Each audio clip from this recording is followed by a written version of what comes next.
Because it's the silly, stupid, fascinating, weird, wonderful. They're my people, and more often than not, they're the geeky people as well. But this real sense that what you do as you emerge out of Middle Earth in your real life is you hope, because Tolkien's so good at capturing that. I mentioned Betamax. For anybody older, that's the old version of a video cassette. A video cassette is an old version of a DVD. A DVD is not set with the cloud.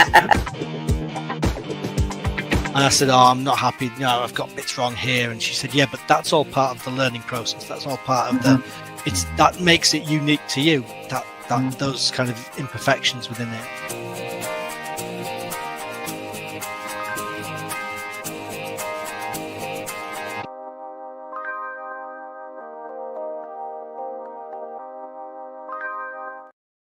Hello, welcome to the Inspector Gadget of podcasts and live streams. One of us usually gets derailed or derails using gadgets and gizmos. The other person tries to save the world on a tablet, and another one of us bounces around like a personified animal. And that is an interesting introduction. My name is Mark, and welcome to another episode of Faith Geekery. Tonight I am joined by Tim, and we're also joined by Jen. But here's the thing: which one am I then? No, I'm not saying any of those things because that would be rude. So let's move swiftly on. Answers in the comments, please, folks. Sorry. Should we start off with the usual question? Not at all. What geekiness have we been up to this week, or since we last gathered? I'm just going to jump in first with one I think we could all get on board with, which is there's a new game that's come out, which I have. It's called Date Everything. Oh, we said about this a couple of weeks ago, didn't we? Is it any good? It is very good. Oh. For those that do not know, Date Everything is a dating sim video game where you get glasses which allow you to bring out the soul of objects into real life, so you can date them. And the glasses are called Dateviators. Wow. So it's an interesting, from the outset, it's an interesting thing of where these fantastic things of being able to put on glasses to be able to see the soul and everything suddenly goes to baseline urges. Yes. So I'm interesting.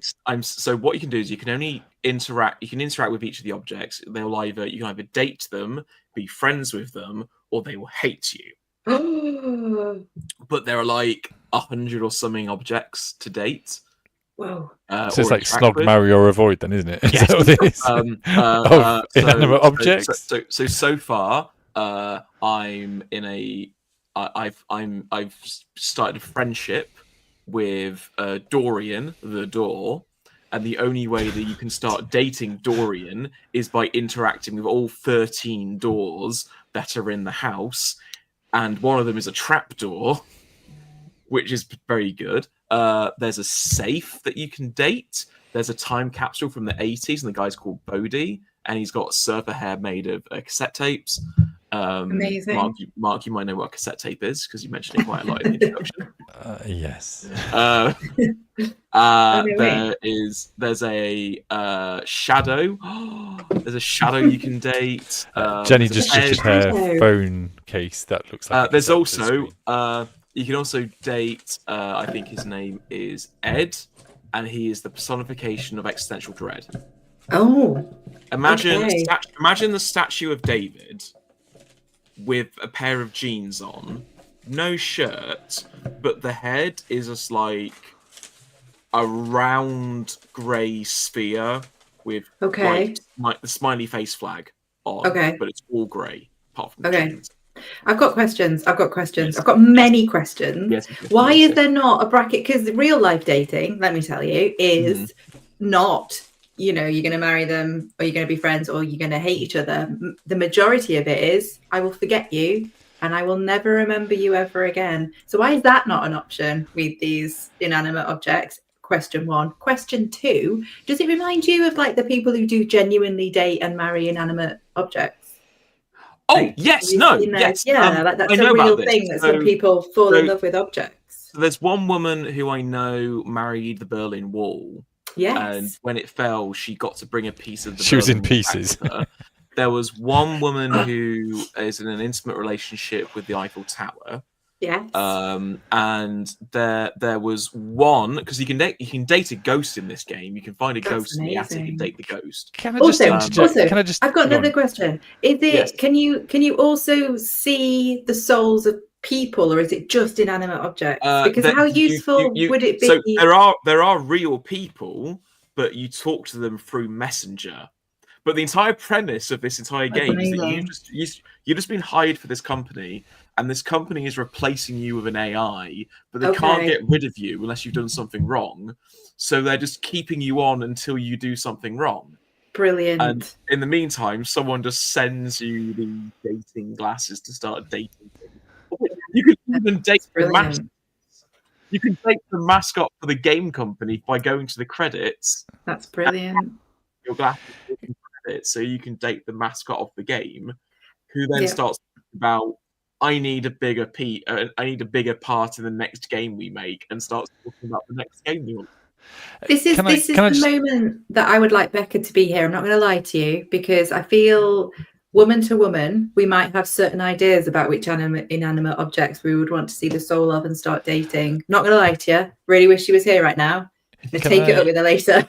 I would like to just interject and also remind people to say we'd like to hear about what you've been up to geeky-wise in the week. But at the beginning of this, I don't think I ever imagined we'd be talking about dating inanimate objects on Faith and Geekery. And here we are. And there we are. But there's the fun one about dating inanimate objects. There was a woman who married the ghost of a pirate. Right. Pirates are amazing. But then she divorced the ghost of the pirate because she found out that the pirate had been unfaithful to her. This is a pirate though, like legit. And I'm trying to work out, like, at what point do you look at the pirate, ghost or not, and go, you know what? They're going to be loyal to me. He's into monogamy. Well, it was like the school theme day about pirates, and they sort of said, now, come on, like, look, Jeffrey, a pirate wouldn't steal. You've got to be nice like this, and like the parents kind of going, no, actually. That's all pirates do. Like they were. That is their raison d'etre. They were professionals. They were privateers. They were professional thieves. I would love to do a Faith and Geekery episode on pirates, though, because there is a lot about queer pirates. Yes, because they were the first ones in pirate law. Yes, you could marry another pirate and share your loot to make sure you had. So if you died, they got your inheritance. They got your inheritance. But there was a whole island where they lived as queer Nassau. People. Nassau. Yes, and they were in polyamorous relationships, and they were trans pirates. Mary there's a whole and Bonnie. Yes. 23rd of September, because it's Talk Like a Pirate Day. Yes, good. Sorted. I just realised the connection with the whole kind of Inspector Gadget show and about being derailed. Not going to comment. And Mumtaz says hello and blessings from his church in Pakistan. Hello. The Methodist Church in Pakistan. Hello. Hello. Lovely you're joining us. And blessings to you too. Jen, you've got an inanimate object in your hands right now. Speaking of inanimate objects, do you want to date this inanimate object? No. I'd like this inanimate object to come to life immediately so that I can marry this in. So this was given to me this week by a friend as a present for an undisclosed event coming up soon. Are you ready? Wow. So for folks on podcast, this is like a stained glass window? Stained glass window of an icon. An icon of I want to say Saint Pedro Pascal, Saint Pedro. the Mandalorian. Saint Pedro. Yeah, the Mandalorian. He's got the dark saber. He's got his helmet. And it's a framed picture. And it's No. a framed picture. Yeah, So this that's is. very I've not cool. stopped looking at this. In fact, I'm just going to carry on doing that now. You'll be fine, won't you? I'm going to carry on. I know it's just the most beautiful present I've ever received. Just put him just behind the camera, so we can always see it. Yeah, that's why I need it. I need it there. It is a glorious. Isn't it beautiful? I know. Yeah. If you want to I love see him. this, you're on podcast. Then pop into the Discord where it's in there as well. Absolutely. Mark, what have you been doing? This week? I've just been packing, and I will reference it. Because we're moving house in a couple of weeks, and we had a bit of a conversation about this last week, didn't we, Jen? About spreadsheets and otherwise. I will share a photo later in the Geek Gallery, but I've worked out that we are using a system of different coloured tape and using initials and lettering, which I'll come on to later. But that's my kind of enforced geekiness due to the practicalities I actually have to do. So it's not fun. It's not fun. Awesome. So, are we okay to move on, folks? To Geeky News. This is the Faith and Geekery News, broadcast to your home and around the world. So, folks, we start off. Interestingly, the screen is not big enough for all the words on it. Oh, wow. That's fascinating. Anyway, so Geeky News. We start off with the sad loss of the actor Julian McMahon, who has died at the age of 56 due to cancer.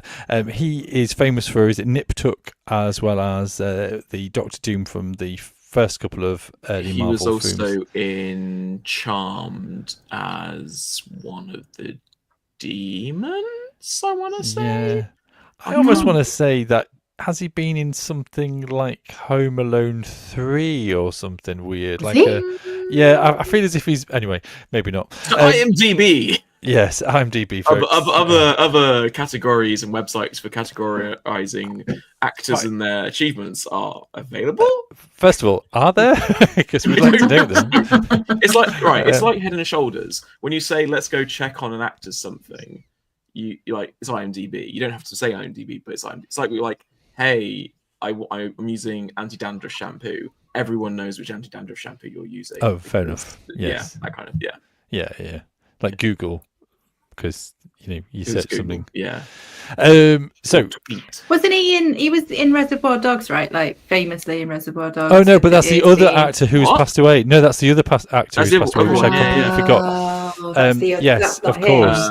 Michael... Yes. Michael. Come back to that. Squished two people in my head. You have indeed. But let's carry on. Black Sabbath and Ozzy Osbourne had their last kind of final farewell. Is it at Birmingham? Yeah. Where it all back to the beginning, so that's where he's from. Yeah. Then Oasis has reunited, even though there's been a little bit of complaints and grumbliness about their on-stage chemistry. And they're going to go in the 50-something-year-olds of a certain generation.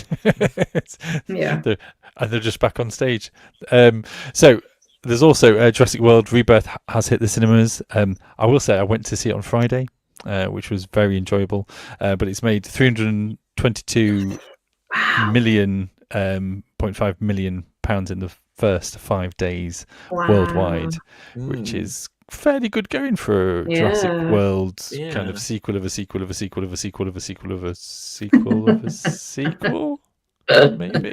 Yes. It's the third reboot. Yeah, which is a little bit interesting.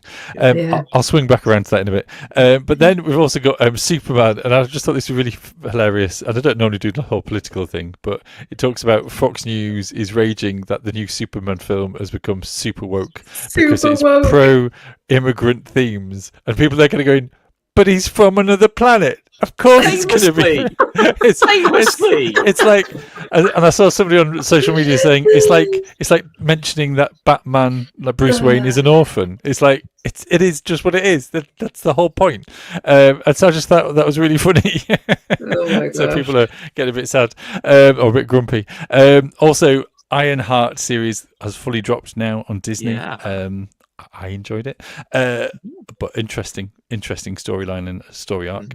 But then also there are 2 things. The first part of series 2 of The Sandman have also dropped. The second part is to come the 24th of July. We also have the reboot or casting of Bond, and there's a whisper of Indiana Jones being rebooted, which again, do you revisit the classics or not? But people are potentially in the casting, which I'm quite surprised by, because I would have put somebody else on here. Is Chris Evans or Glenn Powell? Glenn Powell has been quite with Twisters. Glenn Powell, Running Man. At least for Indiana Jones. Yeah. I can see Glenn Powell more than Chris Evans. Yeah, but I was also thinking even potentially Pedro Pascal. Surely. I mean, that is the correct answer. I'm sat here and I'm like, well, you're both wrong, obviously, because I know who should play both. I want Pedro Pascal to be the villain of the new Bond. He'd be good as a villain. I think he's got a real comedic. He was in Wonder Woman 1984, wasn't he? He was 1985. Yeah. But Sorry, it was 84. Yeah, but a better one of Pedro Pascal, where he was a villain, is in Equalizer 2. Yeah, he was the villain in that. Isn't that the one where he got his eyes squeezed out, akin to Game of Thrones? No, that was, or maybe Equalizer. I think it was. That, yeah. I think also he's got a real comedic kind of. When you think of some of the James Bond villains, they're funny, aren't they? As well as being, so evil. Historically, yes. He's talking about we go back to more like the Roger Moore era of like, let's bring a bit more comedy back into Bond. Like, exactly. What if, I would enjoy that. You know how like they kind of semi-rebooted some of the ideas and characters from the original Bond movies in the new ones. So like very clearly Rami Malek was like a rebooted reversion of Dr. No. Yes, yeah. Pedro Pascal as Scaramanga, the man with the golden gun. Love it. I'd love it. Really affable, charming person. Goes around, awesome assassin, and has a really lovely marina in his house in his island. Perfect. We need to say good evening to Stephen, who's just joined us. Hey, Stephen. And we are going to move on. Disney has released, thank you, Tim, for nudging me in this direction, the rest of the series coming this year, which is Only Murders in the Building, Percy Jackson, Zombies 4. I've not even seen Zombies 1, 2, or 3. Chad Powers, Alien Earth, Amanda Knox, King of the Hill. I didn't realise those were still going. Oh, King of the Hill. All's Fair. Brilliant. And the last one that's out of the way is the Wonder Man, which is another Marvel, which again I've not actually heard of as a character, but sounds very exciting. Wonder Man is a film and TV star who gets ionic powers and basically retains his youth and is going to do like ionic things like purple energy. His brain waves in the comics is what Vision is based on. So he and Scarlet Witch was Vision was created. Vision fell in love, but actually it's the weird Scarlet Vision family tree.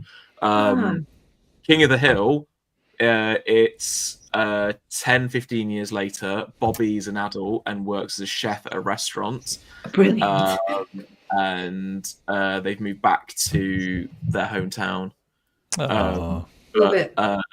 And it's just very good. Brilliant. We're going to go on to one last thing. Do we like to have a little bit of Lego news? Yes. Ciao. We have 5 new sets that dropped at the beginning of the month, which is a cool car. Forgotten what model it was. The battle droids. Roger. That's a Shelby Cobra or something. We've got a Nike Dunk with a basketball little stand thing. How to Train My Dragon, Toothless, and Miles Morales Lego head, which is pretty cool. And the one that's coming out at the beginning of August is the Neuschwanstein Castle, which is very fancy and also very expensive at $239. For those that listened to Faith Geekery in the past, that castle was one of the possible answers that I couldn't pronounce on a Faith Geekery quiz. Oh, I thought I recognised it. It's based in Germany, by the way, folks. Yes. I love how you said how to train my dragon. My dragon, not your dragon. Oh yeah, My so I dragon. had to try and No, I love it. I'm having it. I'm surprised they haven't, because I'm trying to remember back to when the Lego sets first came out. I can't remember them having a set like that. So I thought it would already come out. You know, back in when the Lego sets first came out, they'd have Which one are you referring to? the Star Wars one. Sorry, the stamp racer. Oh yeah, okay. Because it was around the time when they had Bionicle, so it would have made sense that they have like a crossover, like Bionicle styled toys with the Lego Raiders. But they didn't. These German castles are what Walt Disney used as inspiration for his actual castle in California. Like he and his wife went on a big tour around Europe, including Germany, that they just fell in love with, which problematic in other ways. However, because of the architecture, it was a big inspiration for him. I mean, to be fair, I'm glad he got inspiration from Germany rather than his family namesake in Norton Disney in Lincolnshire, which he famously visited. He did. It's really sweet. Yeah, I feel like in terms of moral goodness, it would have been better for him to go to Lincoln than pre-Nazi Germany. But anyway, moving on.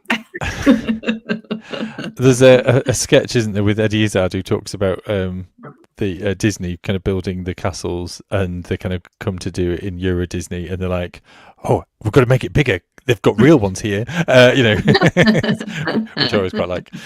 So, folks, that is the end of Geeky News. I will say, though, I went to go and see Jurassic World Rebirth, and it was all right. I'm always a fan of going to the cinema and watching Jurassic World at the cinema and having that. And there was a couple of jump scares. Ooh. I won't go into the details. I was a little bit annoyed about Smith's Toy Shop showing, before the film began, Lego or various kind of toys from the film, giving away some of the dinosaurs that I had avoided so far learning about. And they're kind of going, I'm finding out, I'm sitting here waiting, and spoilers. Now so I was a bit annoyed with that. There is I think it's in the US, there's a cinema chain that's now advertising how long the adverts will last. Nice. So you can come in and skip them. So This was the last one before it kind of came in. It's movies. Stop advertising toys. Advertise movies. Don't advertise toys. Mm-hmm. You have TV. Well, you don't have TV anymore. You have Channel 3. You have ITV, Channel 4, and Channel 5. Advertise there. Do not advertise. You've got YouTube. You've got kids' YouTube. Yes. Folks, there are other channels. Other channels are available. We're no longer in the 90s or 80s. Welcome to Last of the Summer Wine. So, shall we move on to the quiz? Yeah. I got questions. The quiz. Hey. Hi. Let's quiz. Usual rules apply, everyone. Wait, are you doing it live? Yeah, I'm doing it live. Oh, I've got pictures as well. Oh my gosh. Okay, welcome to the quiz. We have 5 questions and 5 answers. Ooh. Novel. No bonus points in this one. It's 5 questions, 5 answers. There will be multiple choice. No bonus points yet. No bonus points yet. Mark may get a smart ass point for that, which is not an actual point, but anyway, I'll go through them twice, and we'll go through all the answers at the end. So, question number 1, Mark, can you put up that image for us? Final Fantasy IX. For the podcast, I will give you a brief description of what's on screen. Final Fantasy IX is 25 years old and 1 day. As of today, and they released a 25th year anniversary trailer featuring much of the main cast from the game, including key story moments. Match the name to the character. The names you have are Vivi Ornita, Adalbert Steiner, Quenequen, and Garnet Till Alexandros the Third, 17th. So those names again: Vivi or Ornanator, Adalbert Steiner, Quenequen, and Garnet Till Alexandros the 17th. So for those on podcast, there's 4 characters on screen labeled A, B, C, and D. So you have a white man fantasy armor with a metallic feather in his hair. He looks like he's slightly constipated. You have next to him a woman who looks very young, 3D image, staring at something with an expression of pain and anguish. Below them, you have a being with a red shirt, looks like Mother Hubbard from Nursery Rhymes, with a massive tongue, holding a large fork, trying to grab a frog. And then you have a man with a large hat, a blue coat, wielding a staff who's got massive yellow eyes. You're welcome, podcast.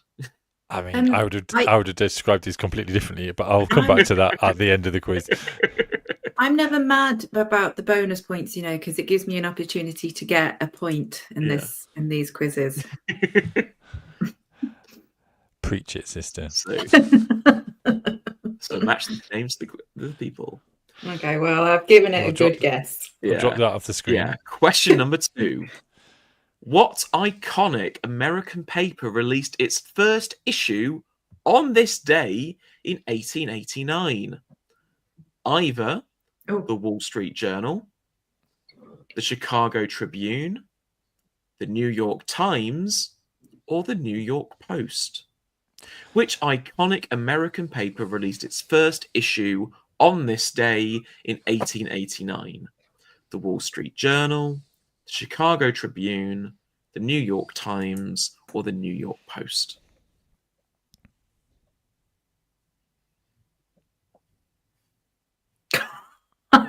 We're all doing pause face podcast. It's doing really, really we well. all know, yeah. It's really easy. Really easy, yeah.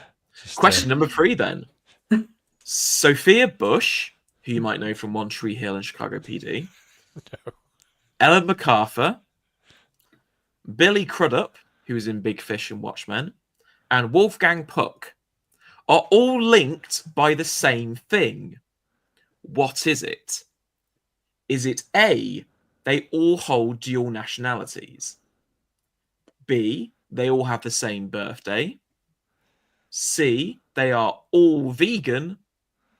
Or they all have an asteroid named after them? Sophia Bush, Ellen MacArthur, Billy Crudup, and Wolfgang Puck are all linked by the same thing. What is it? They all hold dual nationalities, they all have the same birthday, they are all vegan, or they all have an asteroid named after them. I want to know how you figure out the ones that it isn't. That's what I want to know. I want to know where that comes from in your brain. I will, you know what, we'll revisit that question in the answer. Oh, good. Question number 4. The British Grand Prix happened over the weekend at Silverstone. Which of the following drivers has the most wins at the British Grand Prix? Jim Clark, Michael Schumacher, Lewis Hamilton, Alain Prost, or Niki Lauda? The British Grand Prix happened over the weekend at Silverstone. Which of the following drivers had the most wins at the British Grand Prix? Jim Clark, Michael Schumacher, Lewis Hamilton, Alain Prost, or Niki Lauda? The Methodist Church were at Silverstone this weekend doing some evangelism and stuff there. You were. And the British Grand Prix has been going since 1929. There you go. Fun facts. And finally, question number 5. What was the first item on the agenda for the representative portion of Methodist Conference? Either A, conference arrangements, B, the election and induction of the president and vice president, the reception into full connection, or the report from the Presbyteral Sessions Business Committee? Which was the first item on the agenda for the representative portion of the Methodist Conference? Conference arrangements, election and induction of the President and the Vice President of Conference, reception into full connection, or the report on the Presbyteral Session Business Committee?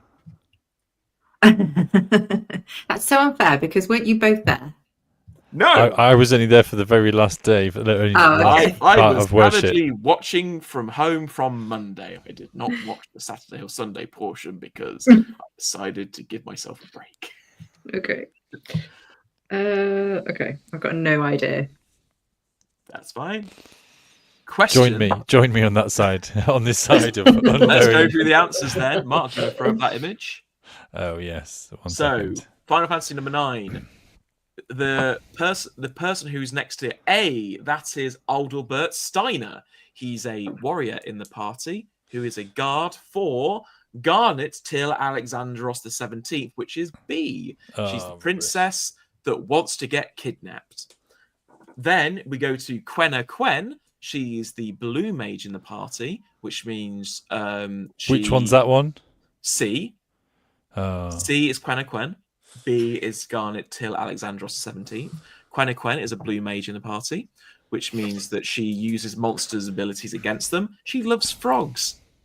And finally, D is VV Ornanator, who is like he's a being that's just made to be an instrument of war and is a mage and uses magic, but he gains sentience. So he's fighting against lots of things that look like him, which don't have a soul, but he does. And the entire campaign of the game is him trying to come to terms with having sentience and dealing with this. Cool. The D character looks like Orko from He-Man. I was thinking he looks like he looks like from Star Wars, the creatures. Jawa. Thank you, Jawas. Yeah, I think he looks like a Jawa. I would agree with that as well. Yeah. Question number 2. Which iconic American paper released its first issue on this day in 1889? The Wall Street Journal. And fun fact, the New York Post released its first issue in 1839. Whoa, that's early.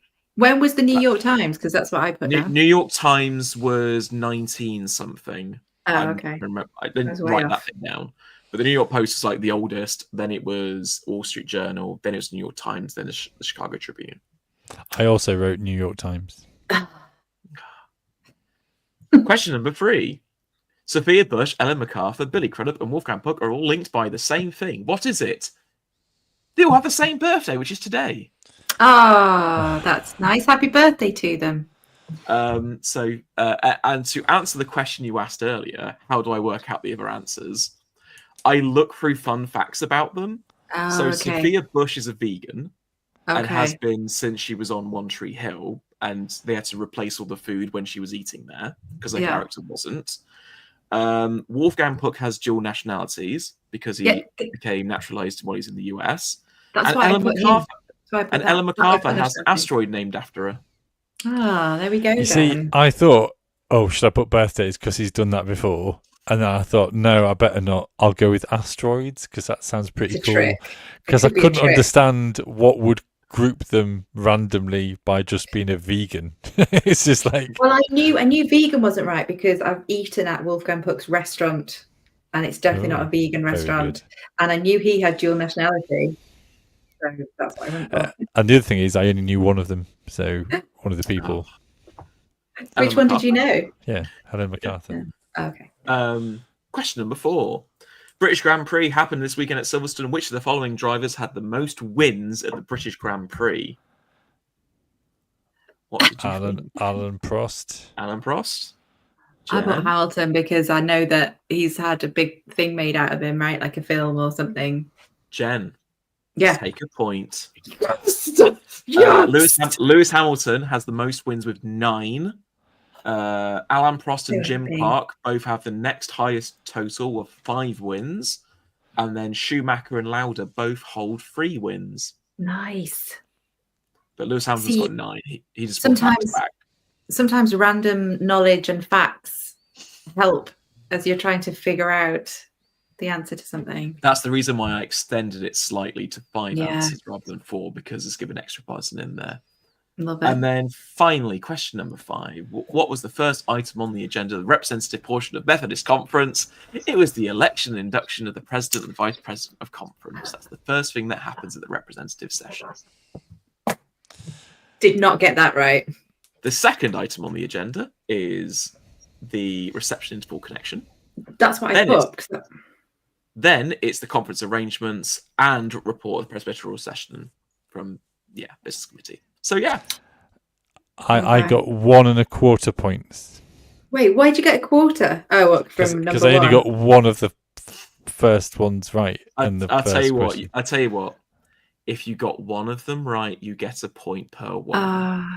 Well, I'm not happy with that because then Mark beats me. So I think maybe if you get none of them right, you get a point. But if you only get one of them right, you don't get a point. I was suggesting 0.25 of a point. You see, that's why. Jen will get a bonus point for asking questions around how I come up with answers. Brilliant. Curiosity point. Curiosity point. We reward curiosity here. just scrunching up my answers there for podcast listeners. This is literally, I'm taking my approach to the quiz like, have I got news for you? The points don't really matter at the end. But they do though when I'm not winning. So okay, are we saying that for the next season we should just come up with an award that we just give out to? I'll come up with a small trophy that we just hand around core team and get answers. Absolutely. Perfect. Stephen has put 1. If I didn't get the F1 question correct, my boss would fire me. Regarding question 5, in my defence, I've only been to 1 conference. Yeah, you see, it's quite niche, but all those are quite niche. Let's be honest. Yeah, they're all quite niche. But anyway, what's the topic tonight, Mark? Yeah, so I mean, apologies, folks, of the kind of slightly, hindered, disguised title, which is the Religious Institution Lectures ? Re is kind of a part of our watched and otherwise series, but it kind of links in with Methodist Conference, which has been, but we're kind of looking at kind of how we can kind of get geeky about religious institution stuff, but also then use that as a springboard to talk more broadly about kind of traditions and potentially churches and frameworks and structures if we want to go down that route. To be honest, we're going to other synods and conferences are available as well. So if it really isn't your thing about the Methodist Conference, you might have to work out membership for them, which was an item on the Methodist Conference working plan. So if people don't know, basically every year the Methodist Church gathers, or representatives of the Methodist Church gathers annually to discuss about kind of procedure, standing orders, making kind of conferring, where conference come from, having like discussions and deciding on matters, and then basically that kind of gathering together is made up of districts, of world representatives of Methodist Church, as well as representatives, and connectional team members, a few of those. They're not voting members. That's true. Are the world church members? So voting? World Church, depending on the World Church. So World Church representatives, depending on agreements, either have a vote or do not have a vote. But generally, most of the time, they will all vote, unless it comes down to like a keypad situation. Yeah. There's a little kind of voting key card things, as well as there's a president and vice president, which gets voted in every year. And basically, the one for so this year, we have voted on for the next president and vice president of the following year, and basically they'll spend a year kind of shadowing, and then they'll kind of step into the role, and then a year afterwards showing, or being like a bit of a small cohort of VPs and Ps, showing kind of the works and I want to say kind of running the scene. Jen, well, you got a question? Yes, Jen. I'll put my hand up. I'll put my hand up because I'm not a Methodist, so all of this is very new to me. And also, as an Anglican, I have very interesting ideas about the institution, which I can, share with you. But my question is: does the chair and vice chair do they have to be ordained? Can it be ordained or lay? President of conference has to be an ordained presbyter. The vice president can either be a deacon or a lay person. The vice president is an unpaid role regardless, while the presidential role you get a slight change to your stipend. Okay, and you do that as that's a standalone role, so you're not in the word I've forgotten, which is stationing. You're removed from stationing. No. Yeah. So if you take the last couple of years, there's been normally a chair of district has inhabited that role. So for that 1 year, they leave their contexts to go serve the church in this capacity. So, for example, this year's role, the president is Richard Andrew, who's the chair of the Darlington district. So he will not be in his district for this year, but the district but he'll still be he's still attached to that district. He's just serving elsewhere. And also, can you become chair without being a district chair? Does that ever happen, or is it always district chair? Yes. President.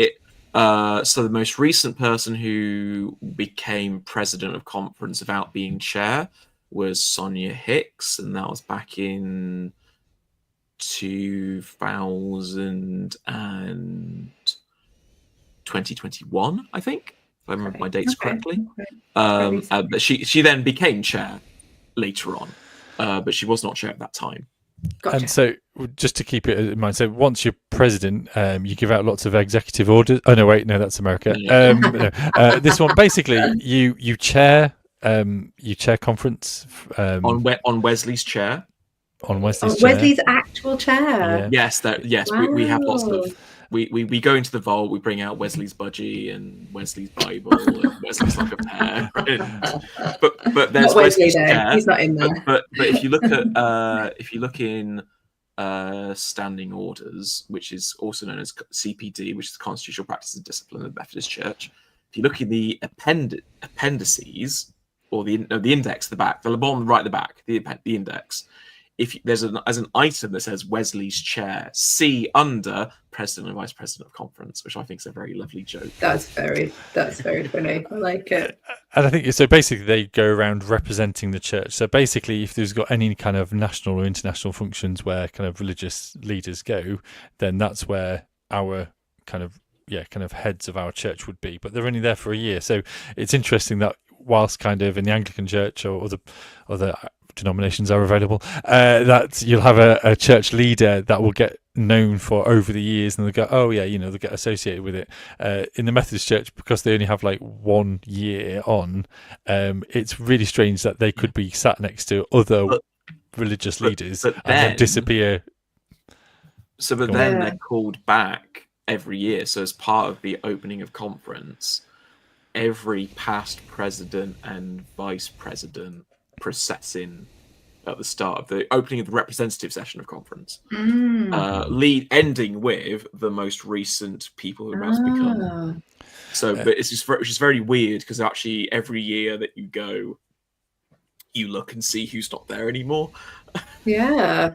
Because it's you don't have to look. It's not like a Where's Wally or Where's No Longer Wally. Wally. I mean, Methodist Conference. It is a little bit like you can kind of see. Oh, I know that person from there because they're always there every year. Rach says Methodist Conference is fab, and I think this is where we kind of talk about the geekiness side of it. I think Tim has demonstrated this already quite well. Is that it is places where you can kind of have these discussions and really kind of get to the nitty gritty about decision making of the Methodist Church across Great Britain and Ireland and islands. No, is it just Great Britain? Great Britain and Ireland. And islands, as in Isle of Man. Gibraltar and the Highlands Islands. Sorry, That's what I said islands because Ireland is its own one. Yeah. Yes, not Ireland, but yeah, okay. And basically, it is, yeah, it can be fascinating, and the way that you kind of go through the orders, and the language. Tim, do you want to give 30 seconds to any of that, or should we move on Okay, swiftly? so everything at conference is done in reports. Every report most reports have a resolution. They're ordered by the agenda item number, and then 1, 2, 3, 4, or 5 successive resolutions. Most resolutions, so take 53/1, is going to be like, this is the same for the stroke 1 item is always going to be something along the lines: the conference receives the report, which means they can then start having the conversation about the contents of the report. Or if it's a very in-depth report, it'll be receives and adopts, or receives and accepts the report if it's on something in particular. If you are not at conference, your circuit or your district or even your local church can influence what happens at conference through a memorial. Is basically, a memorial is an item where the church, circuit, or district just put together an idea and say, we want the conference to talk about this or answer this. So the memorial secretary will meet throughout the year with the memorials committee and basically look at these items, such as one on AI or the Methodist Church's response to Israel, Palestine, and Gaza. We'll look at these and go, here's the substantive thing you want to question about. Here is our answer. And it's either we will take this into a different report, or we will talk about this at conference, or we will say no for these reasons. That's a memorial. That happens before the conference. You can do, if you're at the conference, you can do a notice of motion, which is basically you wanting to adopt and change something from the floor or introduce a new item of business. So one of the notices of motion this year was not to add a new item of business, but to change an existing resolution at the conference. So what they did is they introduced a notice of motion to basically clarify some of the wordings of a resolution and make it more clearer. So what the conference process had to do is the conference had to move the resolution, then introduce the notice of motion, and then vote on the notice of motion, and then vote on the resolution with the changed notice of motion once approved. Okay, so I love your enthusiasm, and I absolutely love to hear Rach say that it's fab. I lost you there. I definitely got lost, and I think not because it's not because I'm sure I would be able to keep up if it was something that I could focus on, but I don't find it. It's one of those things for me that is not, I just can't connect with it as an idea that this could be like, I have to, and I feel this very much in terms of the Anglican stuff. I have to sit through it, and I have to bear with it. And I have to there's a big, and it is the ADHD part of me that is sat there twitching, wanting to do anything else. So the ADHD part of me, the way I look at conference, the way I got really geeky about it, and also when I worked for the Anglicans briefly, got a bit geeky about General Synod, was if I understand why it works and how it works and what good it could actually do, I kind of go, okay, well, I want this to do good. Therefore, if I know how it works, if there's something good that I want to kind of get across, I know how that process works. And do you feel like you as an individual have that level of input, ability, autonomy that you can actually bring to bear something positive? So I would say when I first started attending conference in 2012, yes. Now because of my non-podcasty Faith and Geekery role, I definitely can't input anything because I'm employed by that body, which is why I can't attend there or vote on it, because it'd be a bit weird me going to the body that employs me and saying, hey, I want you to give me a pay rise, please, here's the notice of motion. I would reflect, I'd be very careful with my wording here. I would reflect that I think as the conference's governance trusteeship has changed, and also as the conference has reduced its length of time. So it used to be from Saturday till like Thursday. Now it's Saturday till Wednesday lunchtime. So as they've reduced the length of the conference, they have to try and reduce the amount of work they have to deal with and what can be brought forward and how it's done. And I think as time has gone on, it's now it's harder to get things introduced at conference on the floor. And I think with memorials, you have to submit them for a certain time anyway. So if anything, say, comes up last minute that you really think we need to talk about, you have to wait until the following year. Yeah, it's a long time, isn't it, to wait? And I think like it's more difficult to get things going that way. And the knock-on effect of that is because the wider institution of the Methodist Church, in this example, is so rigid in, conference kind of does dictate, but also doesn't dictate the direction of travel, and is influenced by lots of committees that are always working and are working on things 2 or 3 years down the line. So, for example, there was a report this year that's referring to work that's coming back in 2 years' time. Gosh, yeah. So it's that kind of, you can't really get too much done to some extent now. But then the knock-on effect in your local context is actually, if you know you're working within that, actually what can you do? How can you see the good happen and have positive change happen in your local setting? It's interesting. I was going to say, Jen, I'm going to let you talk, but then we're going to move on. So can you respond, Jen, and then we'll move on? Just because I'm seeing it from obviously a different framework and perspective, and as an Anglican, my experience of synods and of frameworks and of structured, organised, legal religion is that as an individual, there's very little that you can say or do to enact any sort of change, and that those with the power and those with the ability to change stuff are often the people you wouldn't necessarily want to be in those positions. So people who hold, views that are quite, rooted in prejudice, rooted in other stuff, rooted in ambition.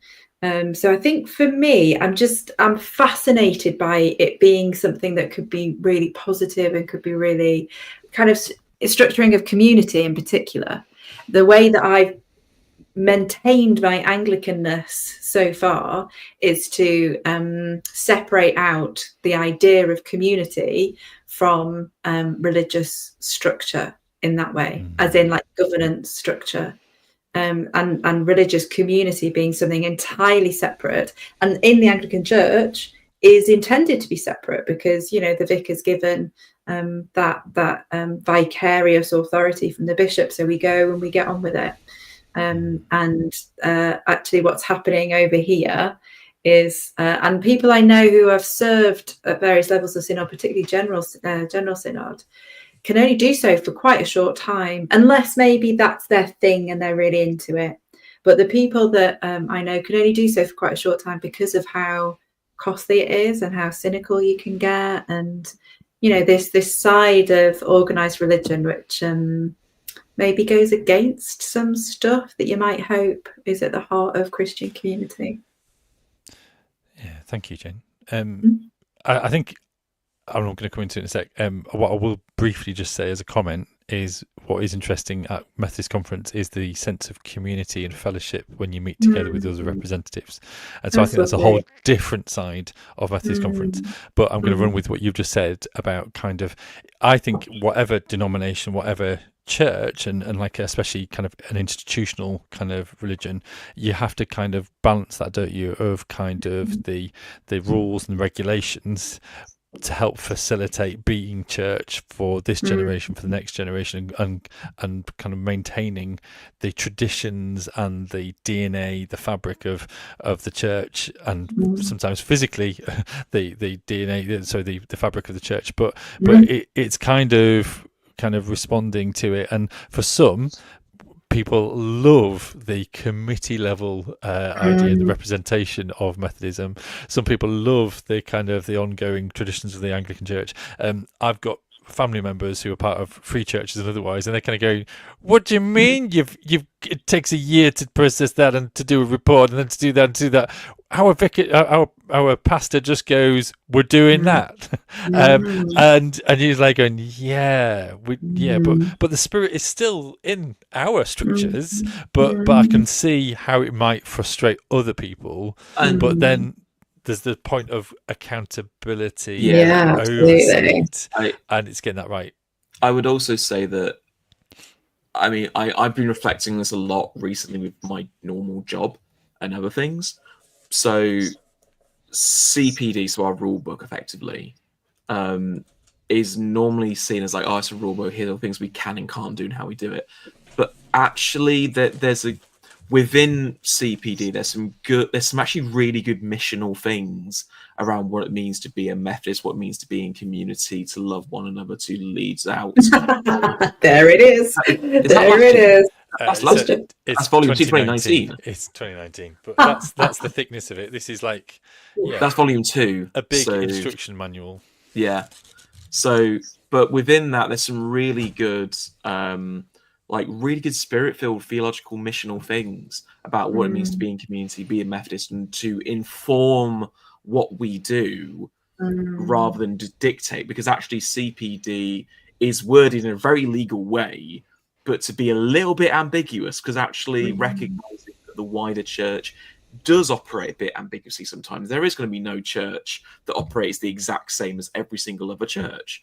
And actually the ambiguousness around it enables mission to happen, enables community to happen in a really authentic way. And I think as an institutional body that has that kind of living, breathing, dare I say it, spirit-filled document that kind of informs our practice and our ecclesiology, actually informing that going forward is a really good way to look at that, and the conference being that just one aspect of that. Yeah, I think that sounds awesome, that there is something that actually is produced that can enable mission. I think maybe from an Anglican perspective, General Synod seems to not do that in terms of leadership, in terms of that sense of vision setting and leadership.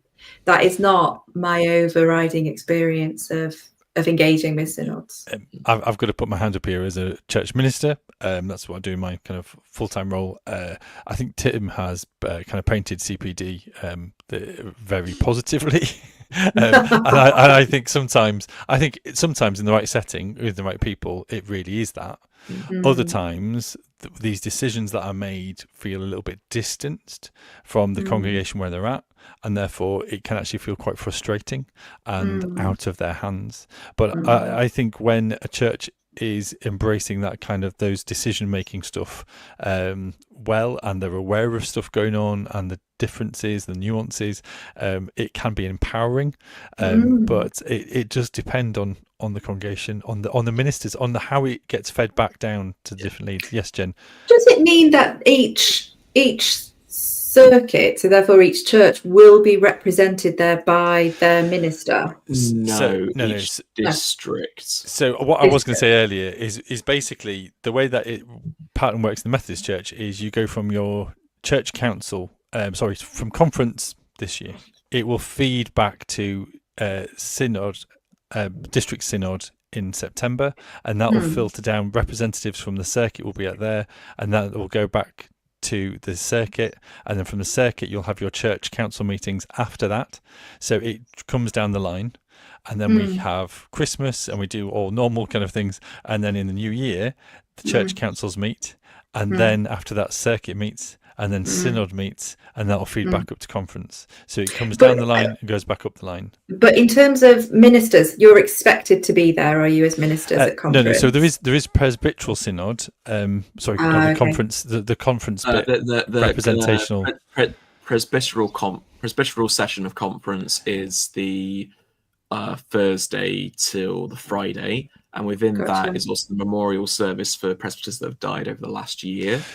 So at your own expense, you can go there, or as a representative. And usually each district has so many ordained roles and spaces, and Gotcha. So you could be representative there and do that, or you could go at your own expense. I'm aware of time, folks. We didn't really get to talk about mission broadly and anything else. We kind of just mainly talked about Methodism and structures. But I think it is interesting. But I think it is a careful line we have to walk between the institutional stuff, the lawmaking stuff, and polity and policies and all that kind of stuff, as well as freeing ourselves. And what I often find myself in my position doing is giving permission to churches to think differently, to do differently, to embrace CPD or latest things and initiatives, and saying, run with it, see how you go, and have fun. And I know I painted a bit of a rose-tinted idea of what CPD is. I'm aware of that. My ongoing reflection in all of this is that we spend quite a lot of time in churches. Quite a lot of my job is actually I'm in churches, and the constant conversation is, we're declining, we're dying, what do we do?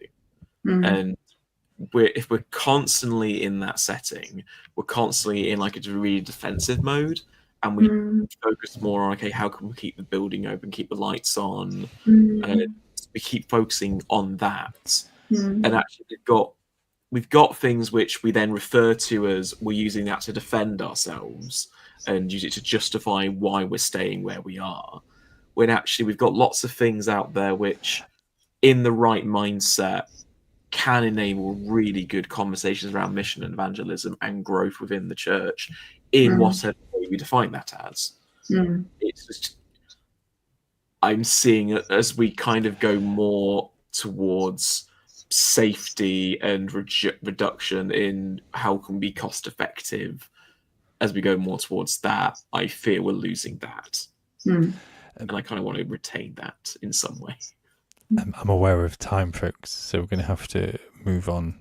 We have very brief geeky gallery, and so I'm just going to speed through. Lydia has shared her pottery, kind of ceramics. Is it pottery? That's pottery? so cute.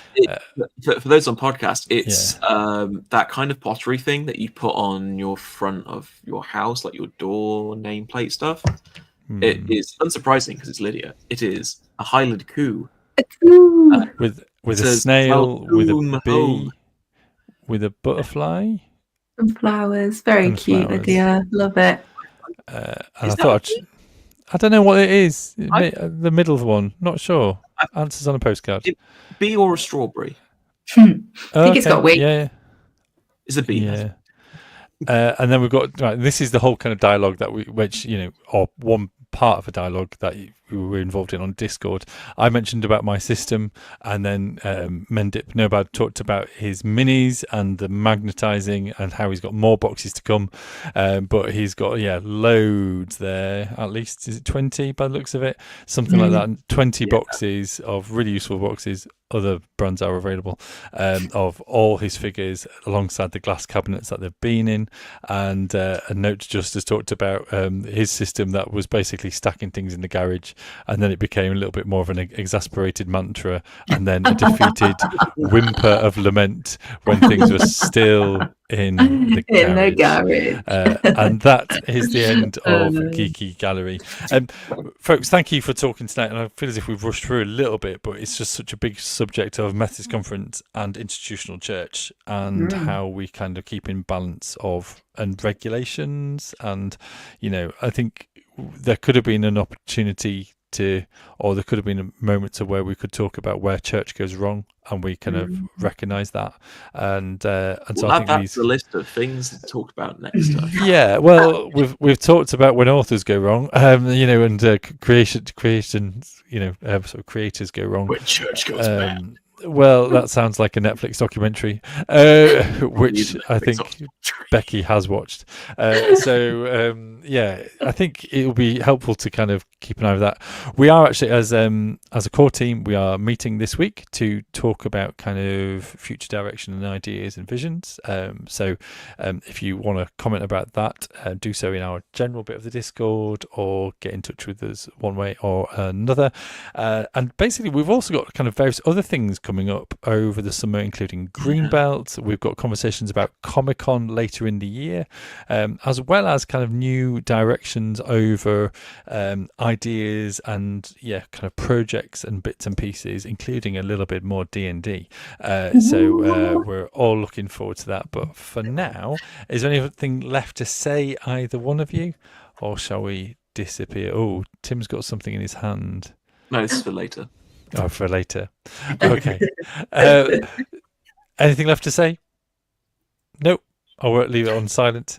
So thank you, folks, for tuning in, and remember to be part of the conversation on Discord or on our socials. But thank you, and have a fab day. Bye-bye. Bye.